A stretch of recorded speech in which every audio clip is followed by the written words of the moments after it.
En fait, je reviens vous voir parce que ça va pas très bien pour le moment, docteur. Puis j'ai oublié de prendre les résultats de ma prise de sang. Oui. Effectivement, j'avais préparé votre dossier ce matin, j'ai revu les données de la biologie, hein, elles sont ici, mais c'est assez précis, hein, ce qu'on appelle les TGO, les TGP, vous pouvez trouver ces items sur une feuille de biologie vous-même, je vous la remettrai tantôt, ce qu'on appelle le bilan lipidique, le cholestérol, les graisses, tout ça est trop élevé, tout ça est quand même modérément perturbé, il faudra qu'on reparle de ça, hein, on ne peut pas laisser ça comme ça. Par ailleurs, lors de la consultation précédente, on avait évoqué vos problèmes de mémoire, votre fatigue. Je voudrais que vous m'en parliez un petit peu plus. J'ai des insomnies tout le temps. Je suis fatigué dans la journée et je m'endors au boulot. J'ai même peur d'avoir des ennuis. Des ennuis? Est-ce que vous pouvez un peu me préciser de quels ennuis vous voulez évoquer? Mais voilà, j'ai pas le moral. Je suis sans énergie. Oui. Et c'est vrai qu'au boulot, j'en ai beaucoup trop pour l'instant. Et je sais, hein, je devrais essayer de moins boire, mais vous savez, docteur, j'ai pas de volonté. Oui. Ça, on me dit souvent, hein, des patients me disent souvent qu'ils n'ont pas de volonté. Moi, je leur réponds souvent que la volonté, c'est une qualité morale du 19e siècle, que je ne l'ai jamais vue, hein, cette volonté. Et puis par ailleurs, on se connaît comme un petit peu, je connais votre vie, vous avez fait des études avec distinction, vous avez procédé à la rénovation de votre maison il y a quelques années, vous y avez mis beaucoup de temps et beaucoup d'énergie. Je pense vraiment pas que c'est un problème de volonté, vous avez eu de la volonté dans beaucoup de secteurs de votre vie, dans l'éducation de vos enfants, et vous manqueriez de volonté pour les problèmes de boisson. Donc le problème n'est pas là, ce n'est pas un problème de volonté. Mais qu'est-ce que je peux faire? Vous pouvez pas me donner un médicament? Bon. Des médicaments, effectivement, il en existe. Mais je pense que c'est un peu tôt pour en parler. C'est mettre la charrue avant les bœufs. Il y a des médicaments pour aider à arrêter définitivement. Il y a des médicaments pour réduire. Donc, on ne peut pas choisir ça maintenant. C'est trop tôt que de parler de médicaments. Avant de donner un médicament, il faut que vous ayez mesuré tous les enjeux et que vous ayez pris une décision claire par rapport au projet d'avenir. Oui, donc vous pouvez rien faire alors? Non, ça c'est pas tout à fait vrai non plus. On peut faire beaucoup de choses ensemble. On va essayer de faire ces choses ensemble. Le projet de soins, vous en êtes l'acteur principal, presque l'acteur unique.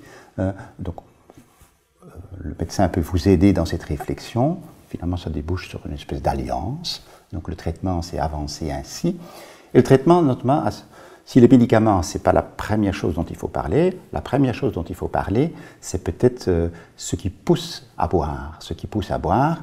Et là, souvent, j'explique les choses ainsi que soit ce sont des choses qui, à l'intérieur de vous, stimulent votre envie de boire, soit ce sont des sollicitations externes qui peuvent vous pousser à boire, ou alors même c'est parfois rien que la force de la dépendance. Vous savez, l'alcool c'est une drogue dure, on est accro. Parfois, on boit tout simplement parce qu'on est accro.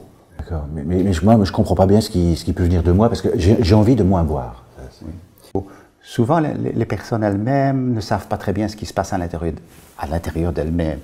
Hein, nous avons tous, normalement, beaucoup d'émotions, et ce sont surtout des émotions qu'on appelle négatives, qui peuvent stimuler la consommation, l'envie de boire et la consommation. Hein, ces émotions négatives, mais c'est de la tristesse, c'est de l'abandon, c'est de la colère, c'est des difficultés relationnelles avec quelqu'un qui est proche de vous et que ça crée des émotions qui ne sont pas faciles à gérer pour vous. Ça, c'est tout ce qui vient de l'intérieur. Donc. Oui, c'est ça, de l'intérieur. C'est à ça qu'il faut s'atteler, peut-être mieux repérer ce type de circonstances, parce qu'elles existent. Hein. Elles existent, mais on ne les connaît pas toujours. Et en pratique, qu'est-ce que je peux faire? Qu'est-ce que vous pouvez faire? Là, il existe des outils. Donc nous allons parler surtout outils. L'abstinence ou la modération, c'est aussi une question d'organisation et d'outils. Donc on fait bien de parler de ces outils. Le premier outil dont je vais vous parler, c'est ce qu'on appelle un tableau des consommations. C'est un tableau comme celui-ci. Je vous le montre. Mais ce qui est important dans ce tableau, je vous le remettrai tantôt en fin de consultation, ce qui est important, c'est de noter vraiment au jour le jour, pendant 2, 3, 4 semaines, tout ce que vous buvez au bout d'une journée. En prenant les verres standards comme unité pour les noter sur cette feuille. Donc, combien de verres standards tous les jours? Ça, c'est une chose. Mais il faut compléter ce tableau par une deuxième notion. Dans quelles circonstances buvez-vous ces verres? C'est tout aussi important que la quantité de verres. Et les circonstances, c'est ce qu'on a déjà dit en cours de consultation, c'est soit ces circonstances internes, ces émotions internes qui mènent à l'envie et à la consommation. On avait dit tristesse, colère, abandon, mais une qu'on n'a pas encore évoquée, c'est l'euphorie, parce que le contraire, c'est vrai aussi. Il y a des gens qui boivent surtout, qui ont surtout envie de boire quand elles se sentent bien. C'est le verre de la récompense. Donc tout ça doit être noté sur cette feuille pendant une période de 2, 3, 4 semaines, jusqu'à notre prochaine consultation. Alors, il y a un deuxième outil qui me paraît fort important aussi dans le plan de soins, c'est ce que j'appelle le tableau des avantages et des inconvénients.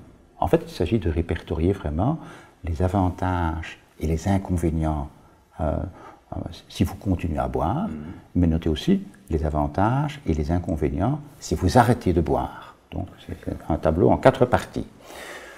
Notez-le méticuleusement sur une feuille A4 au fil de quelques jours, et puis vous en faites un peu la synthèse sous format carte bancaire, où vraiment il y a l'essentiel. Et ça, vous le mettez dans votre portefeuille. Si vous avez envie de boire, je vous demande de regarder d'abord la carte, le petit document en carte bancaire avant de passer à l'action, si je peux dire. D'accord, moi je peux faire ça, mais est-ce que je peux essayer de boire moins?